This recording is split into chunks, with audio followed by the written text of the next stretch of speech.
పిల్లల్లారా పాపల్లారా రేపటి భారత పౌరుల్లారా పిల్లలకి ఒక దారిని చూపే పిల్లల్లారా.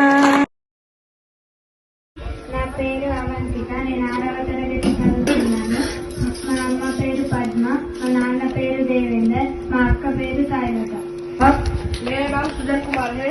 हमारे माता का नाम सुजाता है. हमारा पिता का नाम नरेश है.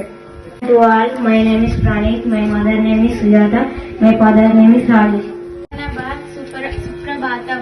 मामा नाम तेजस्वी, मामा मातु नाम लक्ष्मी, मामा मीतु नाम राजेंद्र. ನನ್ನ ಹೆಸರು ಅಕ್ಷರ. ನನ್ನ ತಾಯಿಯ ಹೆಸರು ರಜಿತಾ. ನನ್ನ ತಂದೆಯ ಹೆಸರು ಸುರೇಶ್. அனைவருக்கும் காலை வணக்கம். என் பேர் ஸ்ரீலேகா. என் அம்மாவின் பேர் ரஜிதா. என் தந்தையின் பேர் பரமேஸ்வர் சர்மா. എല്ലാവർക്കും സുപ്രഭാതം. എന്റെ പേര് മനിഷ്ക. എന്റെ അമ്മയുടെ പേര് ഗംഗു. എന്റെ പിതാവിന്റെ പേര് രാജണ്ണ. എന്റെ സഹോദരി പേര് മനസ്സിൽ.